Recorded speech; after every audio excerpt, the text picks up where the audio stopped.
أزمة الحجاب في فرنسا العلمانية.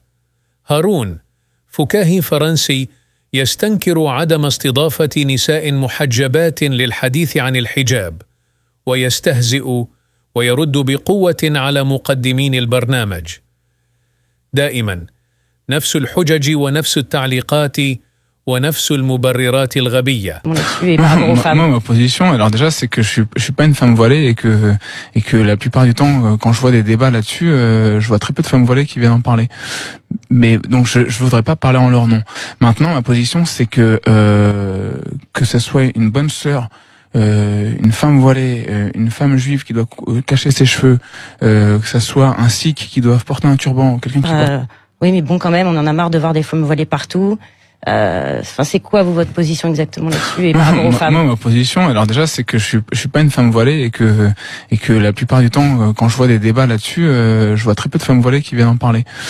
Mais donc, je voudrais pas parler en leur nom. Maintenant, ma position, c'est que ça soit une bonne sœur, une femme voilée, une femme juive qui doit cacher ses cheveux, que ça soit un sikh qui doit porter un turban, quelqu'un qui porte une kippa. Moi, franchement, je suis prêt à vivre avec tout le monde et je suis même, ça me plaît d'avoir des gens qui ont des cultures différentes près de moi parce que personnellement, je me sens enrichi quand j'entre en contact avec des gens qui ont des cultures différentes ou des religions différentes, des convictions différentes et ça me plaît beaucoup. Vraiment, je suis très content de vivre en Europe pour ça et je trouve que ça, c'est le bon côté de la civilisation occidentale, c'est que d'être accueillant envers des différents courants de pensée ou des différentes religions, moi ça me plaît beaucoup. Maintenant, quand on parle des femmes qui se sont battues pour ne pas porter les voiles, tant mieux, parce que il faut qu'elles portent ce qu'elles veulent. Et c'est pas parce qu'elles se sont battues pour porter le voile qu'il faut obliger les gens à ne pas porter le voile. C'est comme le droit de vote. C'est pas parce que des gens se sont battus pour le droit de vote qu'il faut forcer les gens à voter. S'ils sont pas d'accord avec le système politique aujourd'hui, ils ont le droit aussi de montrer leur mécontentement en votant nul, en s'abstenant, etc. Mais vous savez très bien aussi qu'il y a le problème du voile, c'est aussi qu'on force des femmes à mettre un voile. Et donc c'est pas une liberté forcément de leur part de mettre des voiles. Mais par exemple, si moi, je fréquente des femmes voilées qui sont... Vous fréquentez des femmes voilées? Moi, je me rappelle de... Vous fréquentez des femmes voilées? Non, je ne fréquente pas de femmes voilées. Mais est-ce que vous vous rappelez de la brigade des mères? Est-ce que quelqu'un ici fréquente des femmes voilées? Je veux pas, c'est que on peut pas parce qu'on vit pas forcément au même endroit. Et vous savez très bien qu'il y a des principes de communauté. Mais faites-le pas. Je vais faire quoi? Je vais déménager au Muro pour fréquenter des femmes voilées? Mais non, il suffit d'aller. Vous savez que c'est communautaire. Non, mais il suffit d'aller à Paris. Bah non, à Paris, oui, je vous l'accorde, il y en a de plus en plus, mais ça reste, c'est pas non plus. Parce qu'apparemment, elles sont partout, mais vous n'arrivez pas à en trouver. Mais on n'a pas dit qu'elles sont partout. Non, mais c'est ce qui était dit juste avant, c'est qu'apparemment, il y a de plus en plus de femmes voilées. Vous niez que le voile est imposé? Que le voile, en fait, elles ont la liberté de mettre un hijab, de mettre une... Mais moi, je suis convaincu. Alors, il y a 1,8 milliard de musulmans dans le monde, donc la moitié de femmes, ça fait 900 millions de femmes. Je suis convaincu que les 900 millions de femmes sont pas débiles, sont pas toutes soumises, sont pas et donc il y a plein de femmes voilées qui l'ont fait parce qu'elles ont la conviction que c'est ce qu'il leur faut. Mais moi, ça me dérange pas du tout. Mais comme quelqu'un qui s'engage dans la religion, n'importe quelle religion, et qui décide d'appliquer des principes que cette personne a vu. Les femmes juives orthodoxes n'ont pas le droit de montrer leurs cheveux. Non, mais elles mettent des perruques. Elles mettent... Mais alors, donc c'est forcé? Bah non, c'est pas forcé, simplement c'est juste les hommes qui les obligent à ça ou pas? Je dis pas ça, je dis que c'est plus fin parce que déjà c'est moins visible et peut-être plus intelligent en disant moi je monte comme les cheveux, c'est mon choix, mais je vais pas emmerder tout le monde et je mets une perruque. Voilà, donc il y a un choix différent. Mais moi ça m'emmerde pas que quelqu'un ait une cagoule. Bah c'est interdit par la loi de se promener avec une cagoule parce qu'on peut pas voir le visage.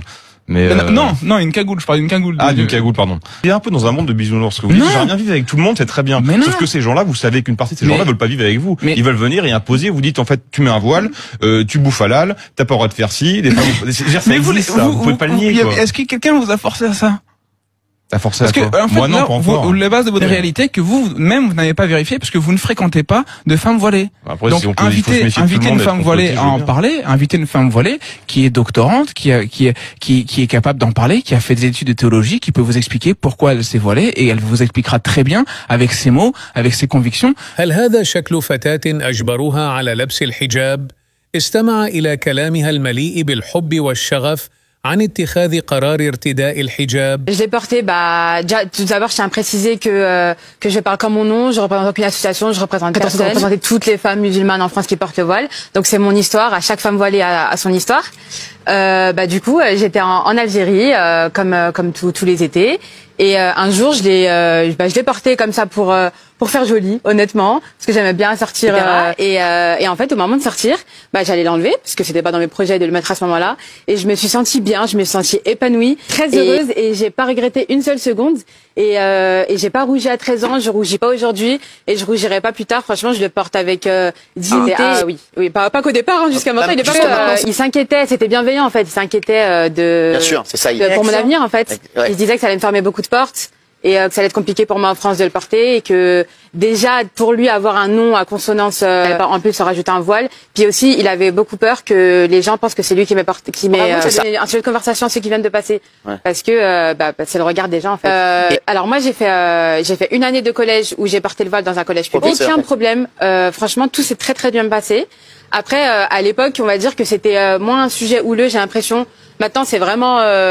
Voilà, maintenant ça a changé. Oui, totalement. À l'époque, au collège, j'ai même pas ressenti une quelconque gêne ou un quelconque rejet de mes camarades. J'étais très appréciée également. J'avais de bons résultats. Il y avait certains professeurs qui m'avaient vu devant le collège avec, d'autres non. Moi, je trouve ça vraiment scandaleux. En fait, c'est une atteinte à la liberté. J'ai l'impression que ça choque pas grand monde, alors que, c'est une atteinte à la laïcité, hein, parce que tout le monde croit que les musulmans sont contre le principe de laïcité, alors que moi, en tant qu'étudiante en droit, en tant que citoyenne française et en tant que musulmane, j'y suis fortement attachée, et c'est au nom justement de la laïcité que ce قال تعالى: وقل للمؤمنات يغضضن من أبصارهن ويحفظن فروجهن ولا يبدين زينتهن إلا ما ظهر منها وليضربن بخمرهن على جيوبهن ولا يبدين زينتهن إلا لبعولتهن أو آبائهن أو آباء بعولتهن أو أبنائهن أو أبناء بعولتهن أو إخوانهن أو بني إخوانهن أو بني أخواتهن أو نسائهن أو ما ملكت أيمانهن أو التابعين غير أولي الإربة من الرجال أو الطفل الذين لم يظهروا على عورات النساء ولا يضربن بأرجلهن ليعلم ما يخفين من زينتهن وتوبوا إلى الله جميعا أيها المؤمنون لعلكم تفلحون.